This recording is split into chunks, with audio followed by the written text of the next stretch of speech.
Elfwater by Norman Douglas. 1.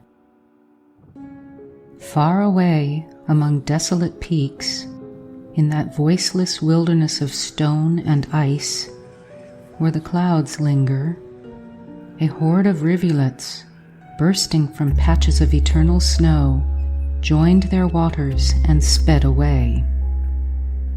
And the stream leapt downwards through groves of bearded fir, or glided in a smiling flood over smooth meads of foxglove and tiger lily and marigolds, caressing their roots with its eddies. To the country folk who lived in the valley below, it was a living and a spiteful thing. They called it Elfwater. Its waves were dull, bluish, insipid to the taste, and fraught with unhealthy chills from the snows above.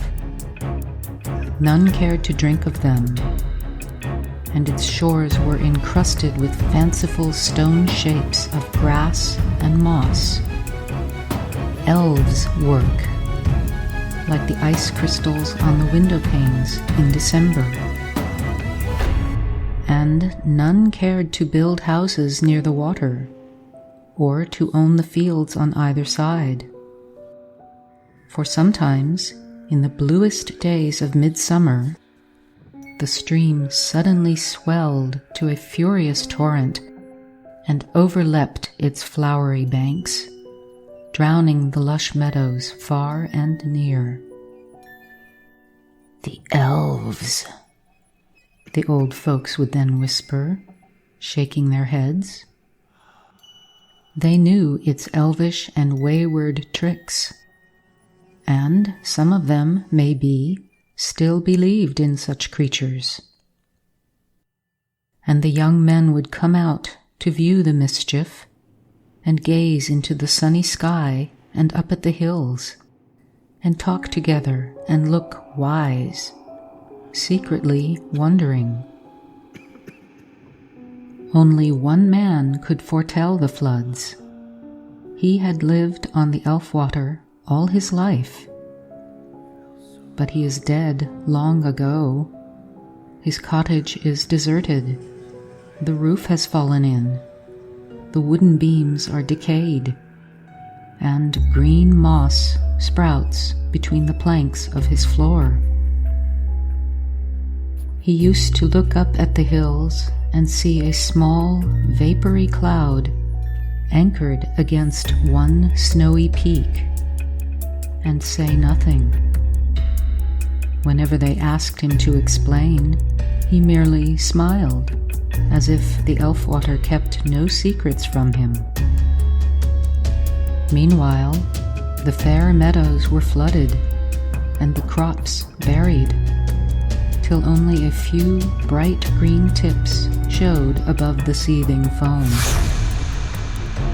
And up in the forest, where all should be still, the shriek of the torrent could be heard from afar. It thundered among the ravines and roared for freedom in its narrow prison, churning the boulders with hideous din and tumbling the tall pines, whose painted boles, loosened at the root, shivered and rocked like the limbs of some convulsed giant.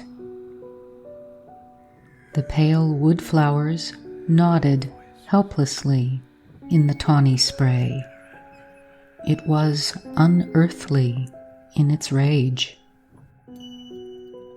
And then, with as little show of reason, its elfin wrath melted to a smile, and it shrunk back into a silvery thread of water, hushed and clear. It was ashamed of its freak and weary. But the harm was done, and only this one man's meadows were spared, for they lay out of reach of the wildest floods. They were remote from the valley by a many hours' climb. Damp, sloping meads, fringed by dark firs, on the shady side of the stream that rushed in a deep strid below the cottage.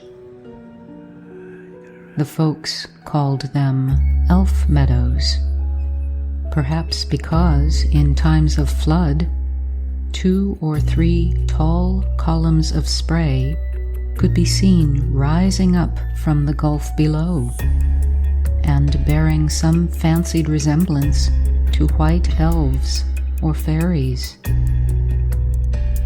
The man had often watched these misty pillars swaying gracefully.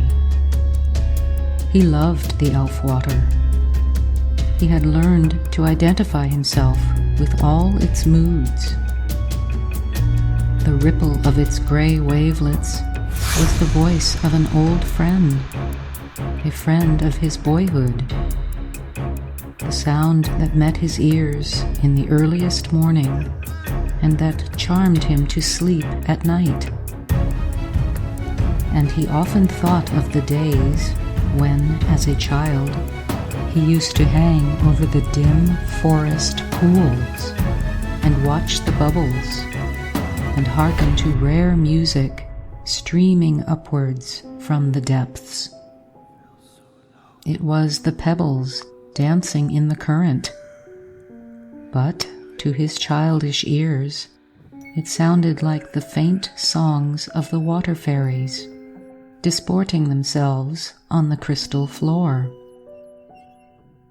And if by chance he dropped anything into the stream, the elves were sure to bring it to the surface again.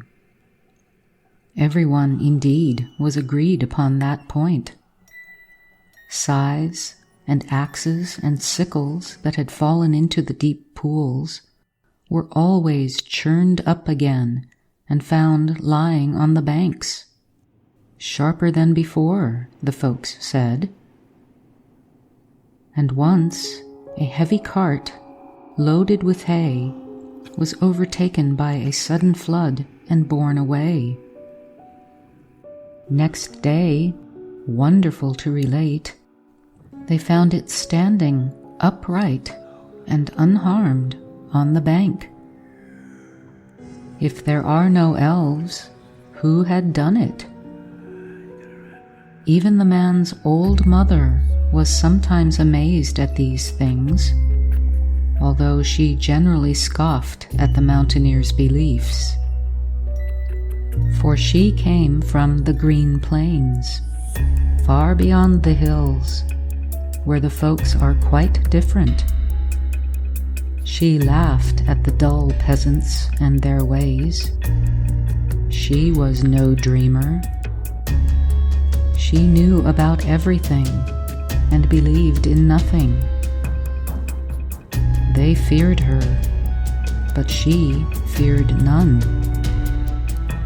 She was calm and upright and even-tempered and prodigiously old, 90 years maybe, or even 100. But she was lithe and strong, and her back was straight as a lance. Her husband had died long ago.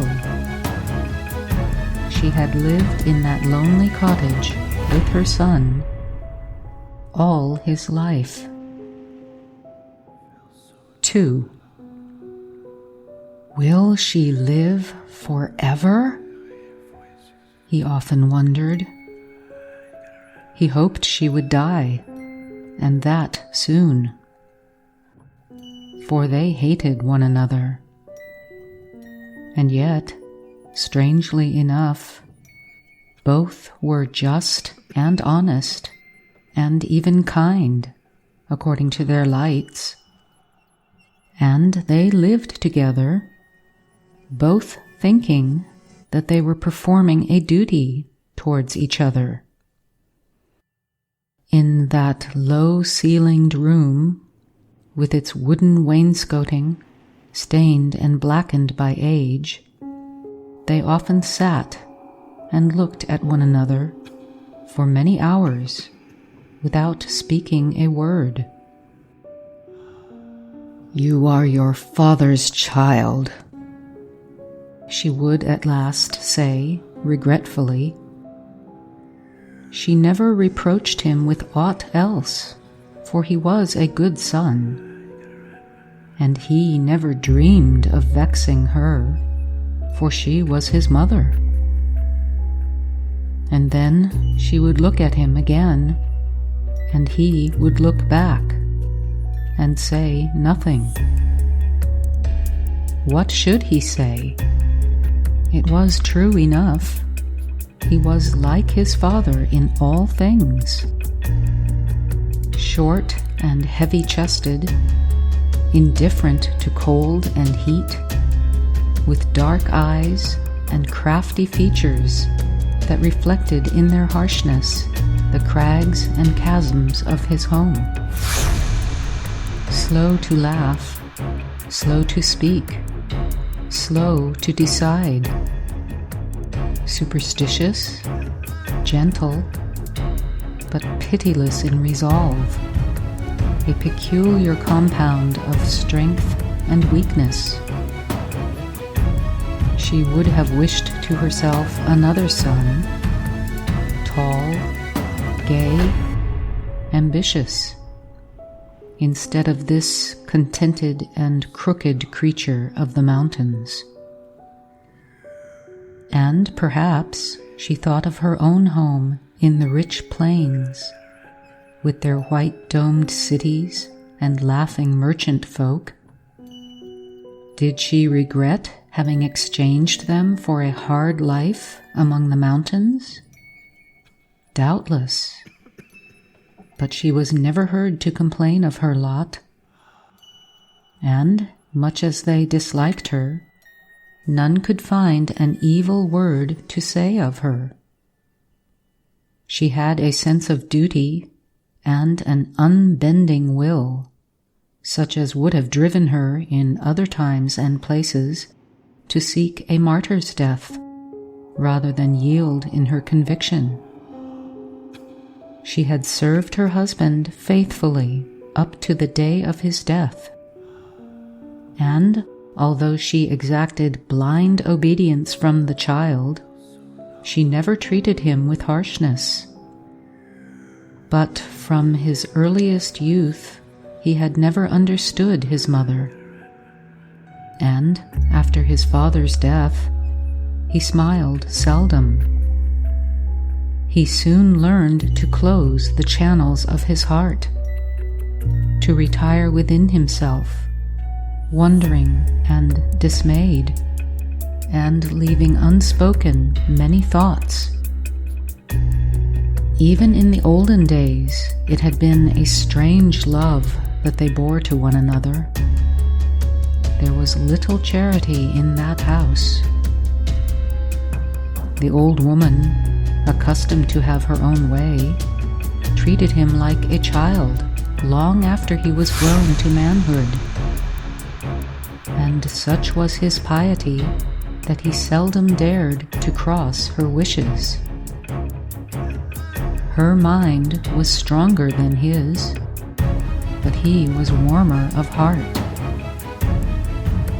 "Why, then, do you not leave me and return to your own home?" he would sometimes ask. He longed for her to take him at his word, but she never left him. She evidently thought this a passing whim on his part. Indeed, what vexed him most of all, she seldom entered seriously into any of his ideas, regarding him rather as an idle visionary whose fancies must be humored, or, if mischievous, repressed. "Leave you? Leave you, my son? And why leave you? My folks are all dead. And what would befall you without me?" She seemed to doubt whether the man of 50 could provide for himself. And yet, she was not wholly insincere. There was something of pity mingled with her contempt. He was her son, her weak son. How else could he suggest such a thing? "You drove her away," he once dared to reply, trembling with rage. "If she were here, there would be no need for you. Since that day, I have suffered." He spoke of his lifelong grief and wondered at his own boldness in thus reproaching his mother. "These are foolish words, my son." She looked bravely into his eye. "Foolish words." But she feared inwardly, for he spoke the truth. The matter of the man's wife was the only one she dreaded to discuss with him. The old woman knew that she had made a mistake, but it was against her nature ever to acknowledge a fault, and she therefore affected to ignore his grief. And, in truth, she could not easily bring herself to comprehend such an enduring affection. 20 years have passed since then, she mused. Why does he not forget? No son of hers would think so long of one and the same woman.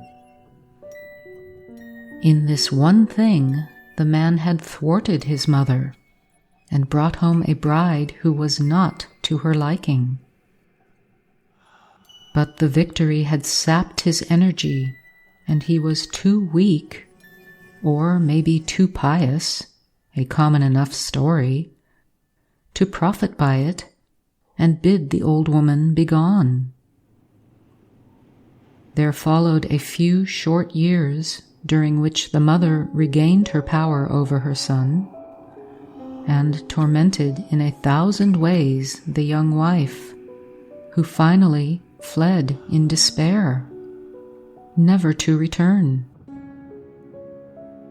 The cottage remained the same, with its cool meadows and dark belt of forest, but the light of love was gone out, and an undying hatred kindled. That terrible morning when he found himself deserted. The Elfwater was in flood, convulsed in its deep bed, and howling in the hollow caverns that it had torn itself into the mountain's side. He climbed up to a certain little knoll. There, where the earth slopes away, in a steep ledge above the thundering cataract, and where he had often sat with her who was now departed. The current below this point was so fast that it might well have carried away the strongest man. Had she perished in the water? Surely not. It was his friend. It restored to him all that he ever lost. He looked down the stream. There was sunshine and peace in the valley below, but here all was gray desolation and loneliness. The torn clouds stuck among the pines, and ever and anon a ghost-like pillar of spray rose up from the noisy depths and drenched the meadows with its dew. Sometimes one remained upright, swaying in the wind, like a shrouded human form. She cannot be dead, he thought. She will return. In the course of time, disquieting rumors of her, the absent one, had reached the valley.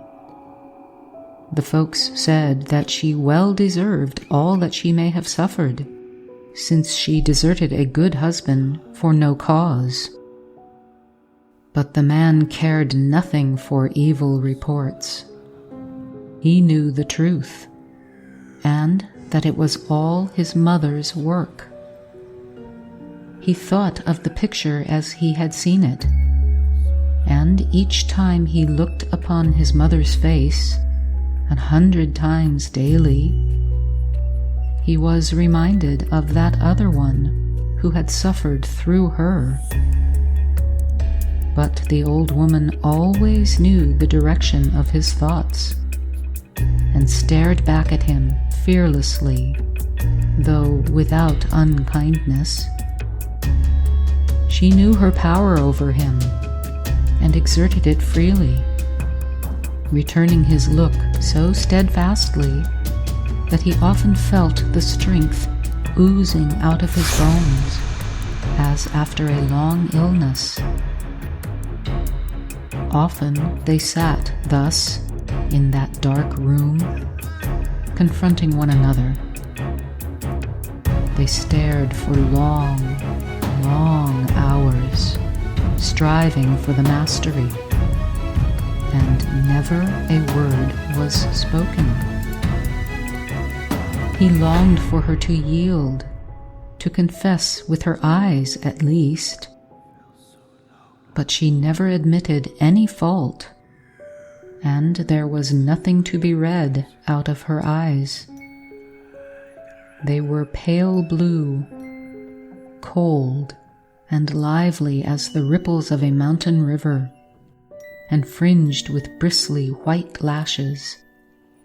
Her long curls drooped over them, for her oval forehead was overhung down to the nose with thick locks, white as driven snow, and stiff hairs curled over her lips and out of her nostrils. She had a strange, deep voice, gruff as a cracked bell, and a complexion clearer than a child's. Under its transparent skin could be seen the veins, wandering about like little red rivers. And even in her old age, she was taller than her son. Likely enough, she had been comely in her youth, but now she was grown monstrous. She used to say, "Look, you, what could you do without me? I must care for you like a little child. Do not I work for you, make your food and clothing?" It was true enough, like everything that she said. He had grown idle and listless in latter years. But he thought, how different it might have been. How happy I was, and how little would have contented me. Then he would sigh to himself, grief-laden, and the customary look of reproach, which she was awaiting, did not come, for he left the room, silently, with bowed head. And as often as he returned, he found her sitting upright on her bench beside the stove, with her long fingers working at her wool, ever ready to take up the mute challenge. To the man, thus peering into her glassy eyes, they seemed to swell till they dominated his whole being. He clenched his fists and looked away. Sometimes, after such a struggle, a strange feeling of rage and power entered into him. It made his whole body tremble. He thought it was an evil spirit tempting him. It used to whisper in his ear, but he could not understand the words.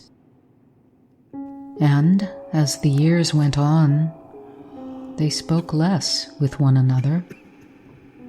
Silence and hatred lay heavy upon that home. The man's black curly hair was already streaked with gray. As for the woman, she grew old, but she never changed. 3. Will she live forever? He wondered. Aye, we are a long-lived race, she said aloud. For even when he was yet a child, she always guessed his thoughts, as correctly as if he had spoken them aloud. I am old. I have lost count of the time, but I shall live yet many years and work for you. Be thankful. We are a strong race. Our blood is good. We live long. Too long, he thought, and would have said it aloud, but the impious words stuck in his throat and choked him. The old woman, meanwhile, fixed her eyes upon him, knowing his thoughts. Surely, she said, trying to sweeten the gruff tones of her voice into persuasive pleading, surely you would not drive your mother out in her old age to die by the roadside? Surely not, he replied, moved by a return of his natural piety. But how different it might have been.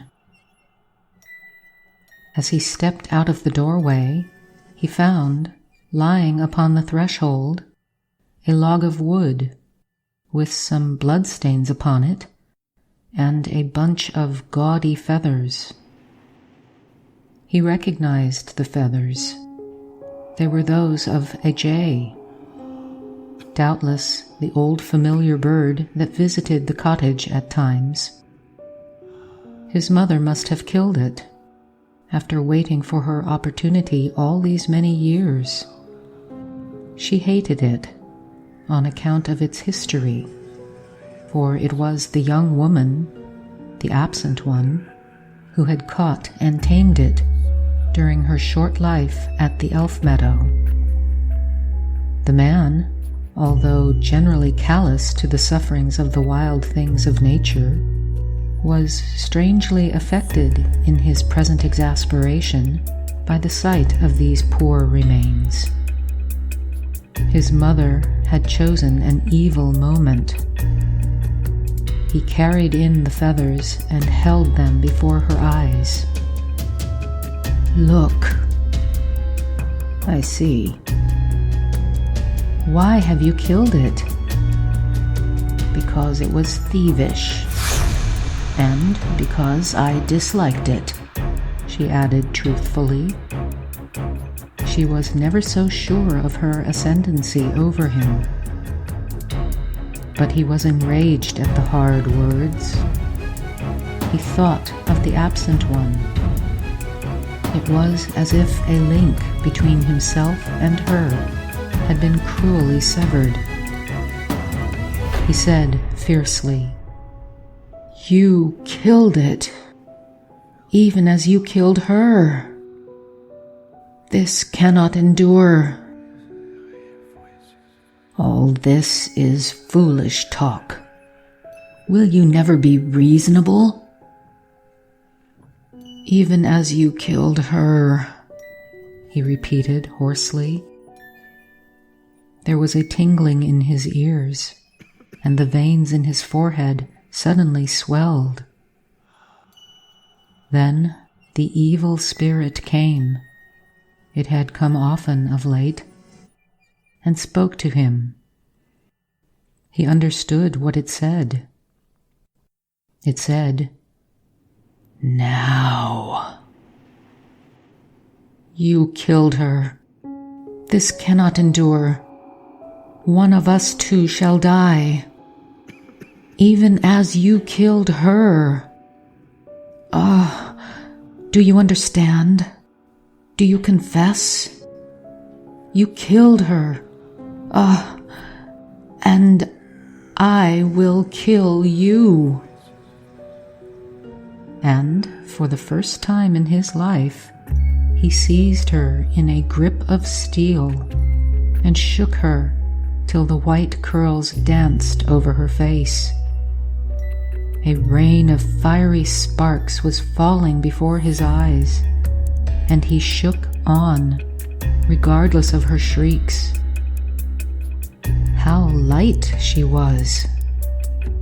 She reeled under his arm, and he would assuredly have shaken the last breath out of her old body, but that something in the touch of her cold, dry skin brought him abruptly to his senses again.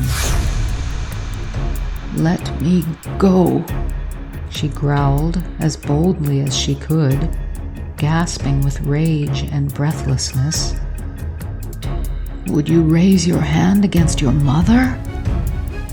You are no man." But he was inwardly glad, for the spell, he thought, was broken. He used to fear her, but now he had seen her weakness. She is only a woman, only a weak woman. Nevertheless, his energy soon melted away, and, like after his marriage, he lacked courage to bid her begone. He had felt his strength, but he feared to use it. And the woman had felt her weakness, but she sought to hide it. She would show no signs of defeat. Yet, whenever she spoke to him, she was sensible of a strange twitching in her jaw and a new tone in her voice, the sound of fear, which she tried to conceal, but could not. Therefore, she wisely ceased to speak altogether. And the man likewise preferred silence, since he foresaw that he could no longer reckon upon his self-control in the event of a dispute. Thus, neither trusting themselves to speak to the other, many days and many months would pass without a word being said, although they looked at one another from time to time in a way that left little to be misinterpreted. In his dumb contests with those relentless eyes, the man was worsted. The old woman, without a word, gradually cowed him into submission and re-established her empire. And the man now only clung with luxurious self-torture to the bittersweet remembrance of other days. The absent one, at that distance of time, had become invested with a sacred and well-nigh supernatural character. He would not believe in her death. "She will return to me." His superstitious mind would have deemed it little of a miracle to have encountered her in saintly guise during his wanderings in the forest, or on the banks of the stream where they had often lingered together. She was no longer a human creature, but a shadowy being, crowned with a halo of immortality. As for the old woman, she lived on for many years. Will she live forever? Aye, she was clearly fated to live forever, and he no longer cherished any hope. He would repeat, "This cannot endure. One of us two must die." But it endured. "You are no man." It was true enough, like everything that she said. "You are no man." He laughed at his own weakness, a bitter laugh. Would he kill her? He shuddered at the idea. Besides, he dared not. Once, indeed, after an unhappy day and many hours of sleepless torments, the evil spirit came again and spoke to him in the same manner as before. And he crept up to where she slept, hardly knowing what he was about to do. It was midnight. She lay with folded palms, half reclining in her accustomed attitude on the bench beside the stove. She breathed softly, but her eyes were not shut. They were open and glowed like lamps in the dark. The man stepped back, awe-stricken. "I see you," she said calmly, without moving so much as a finger. Hated words that haunted him ever afterwards. She was satisfied with her triumph and said nothing. But the man's last spark of courage was crushed out of him. Thenceforth, he walked with downcast head and averted look. Never again would he raise his hand, or even his voice, against her. At times, to escape from his care, he descended into the valley and drank fiercely. But more often, he wandered through the lonely forests, loudly praying for forgiveness, for guidance, and for release from those awful eyes that, vampire-like, sucked out the strength of his body. His soul was humbled to the dust. The trees, the rocks, and the wild waters were witnesses of his heartfelt supplications. He prayed thus for many years, and, in the end, his prayer was heard. 4. For the old woman grew blind. The blue fire faded out of her eyes. They became milky, as it were, two white opals, though the flame still burned dimly within. For a long time she hid it from her son, but he found out in the end, and thanked the great being who had heard his prayer. You wax blind, mother. Your eyes are filmy. Nay, you mistake. I see well, she answered, looking boldly towards him, for she knew that he was watching her steadfastly. She struggled on with an iron will.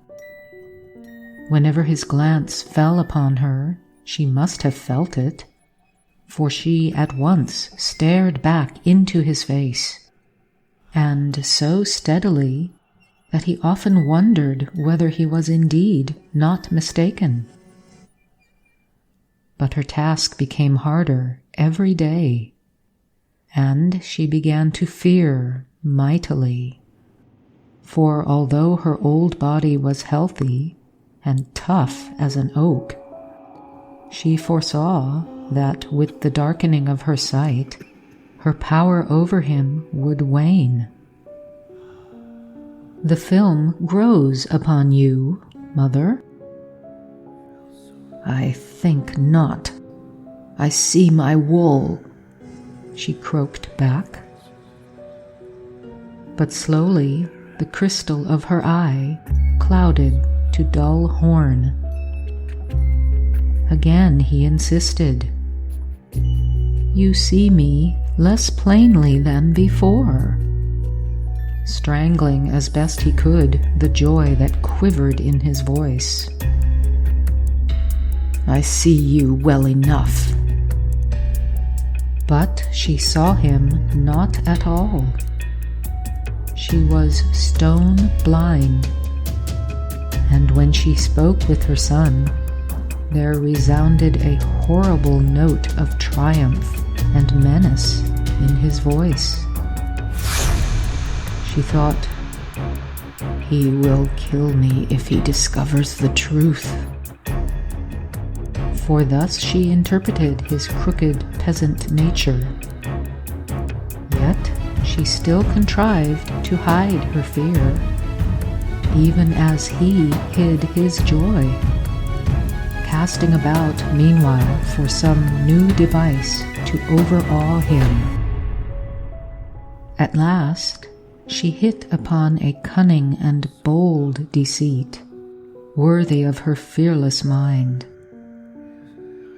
"I am not blind. I see you. I see every hair on your head, and I look into your eyes. I pierce them through." He turned aside from her fixed stare. "Is it possible?" he wondered. "I see. This film of which you speak is in your own eyes. I can see into your very heart and read your evil thoughts and wishes. Are you not ashamed?" Such words she often repeated, and each time the man heard them, it was as though a lash had struck him. And he looked at her, endeavoring to read the truth out of her calm face. And his superstitious mind grew afraid. "I see you," she repeated, and she dissembled so well that he began to believe. His blood curdled with fear. Was it possible?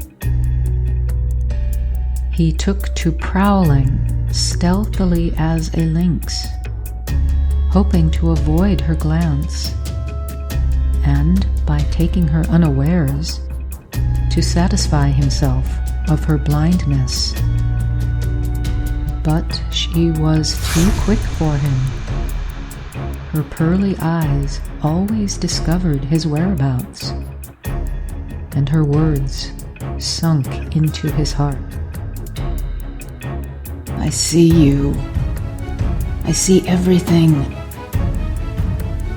Hated words that turned his love to very madness, for immediately it was as if a crimson flame leapt up before him, burning away the remembrance of all that is or had been.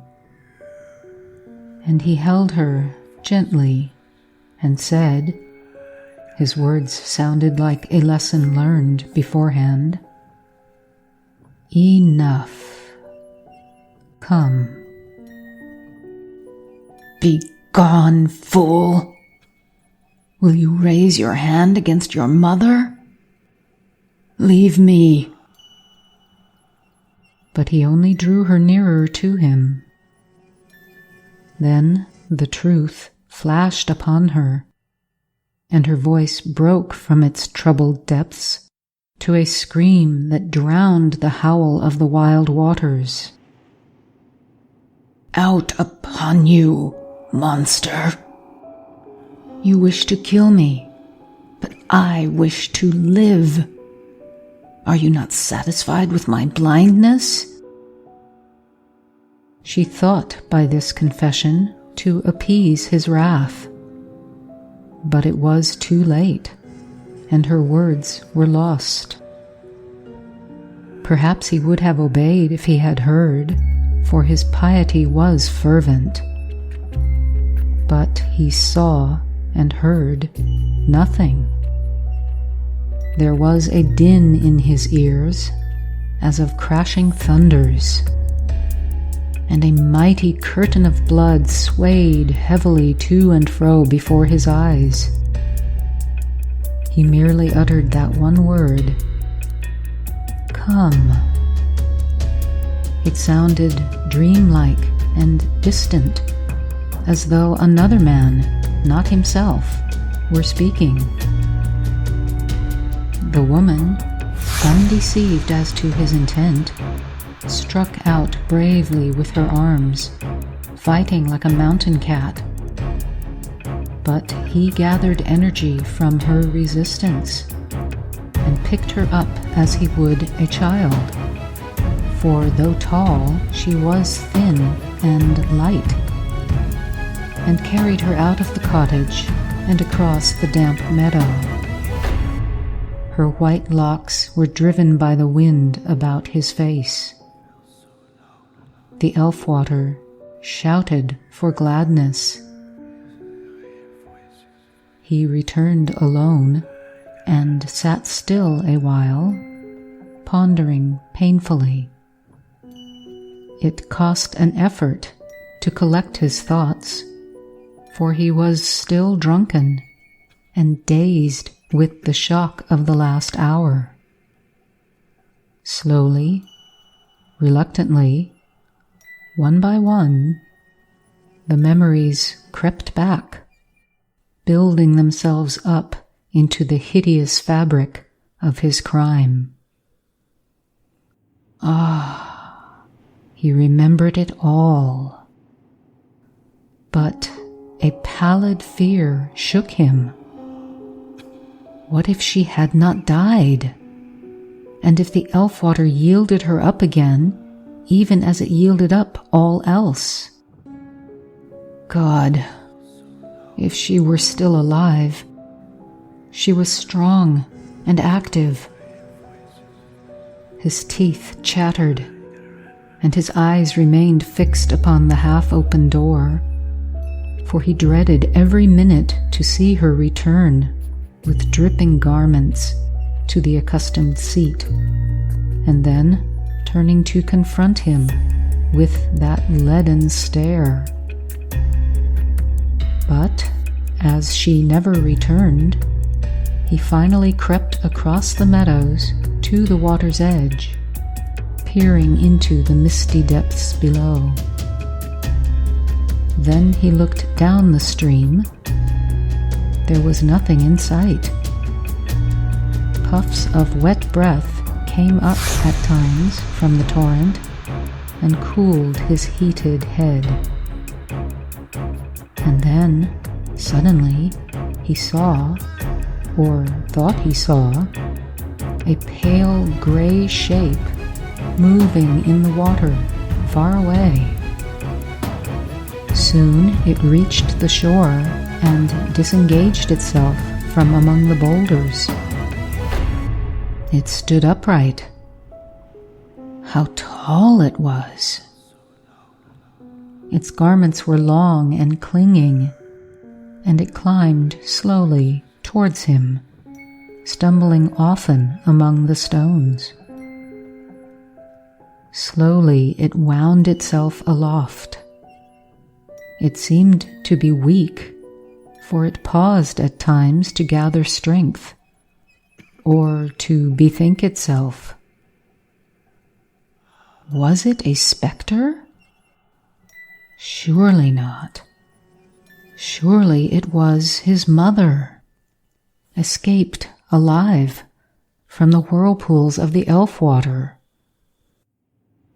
The man raised his hand to his head, where the moist perspiration had gathered. He was unnerved with fear. But the shape had reached the narrow path, and after resting a while, suddenly stretched out its arms as though feeling the way, and seemed to drift straight towards him at a rapid pace.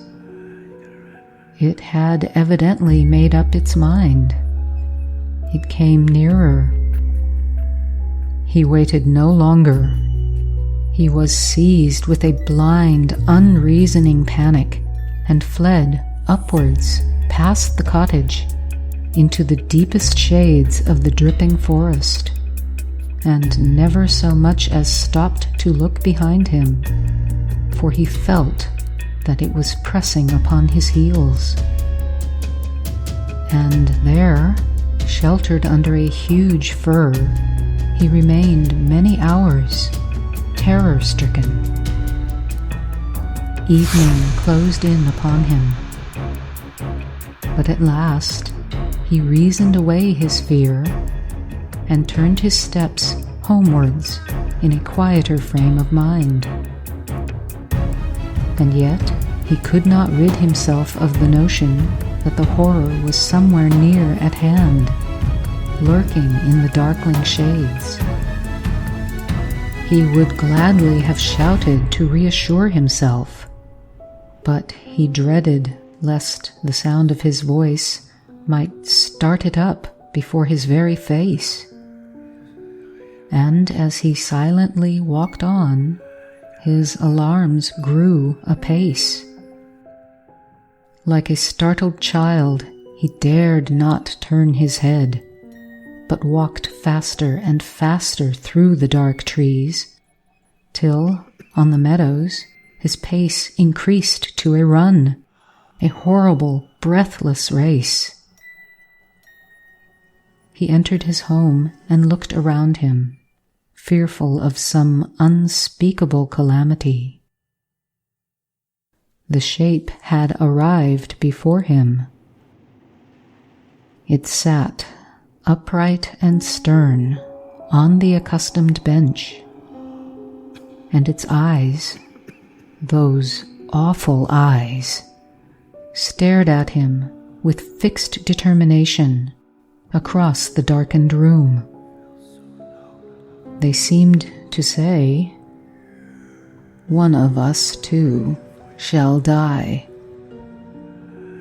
He felt his hair raise itself under his thick fur cap.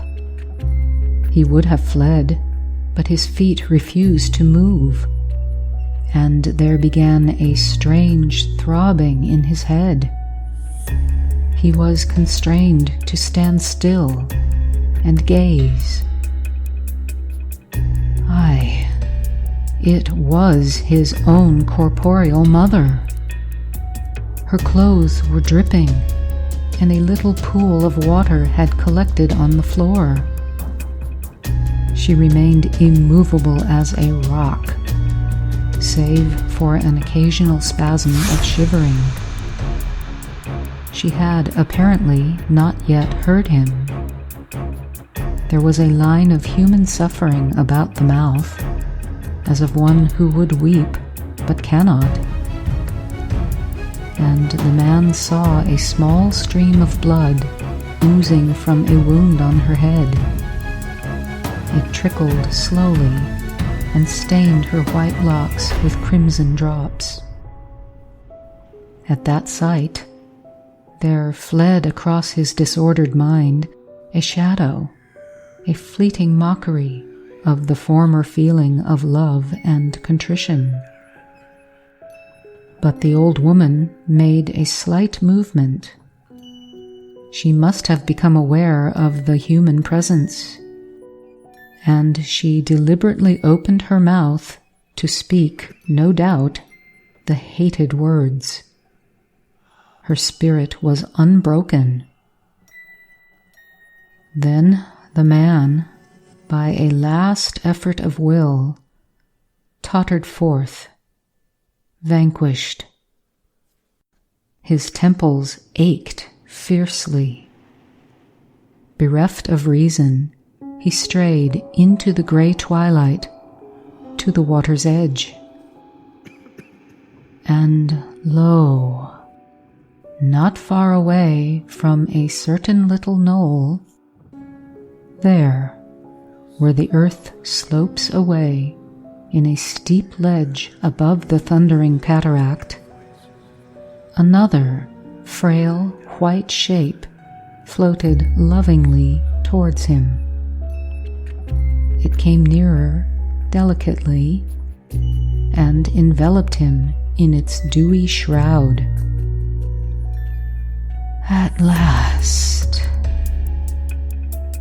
The spray fell in showers upon his burning head, but his arms sought the yielding form, and he fell, prone, into the void, meeting its chill caresses with a responsive kiss.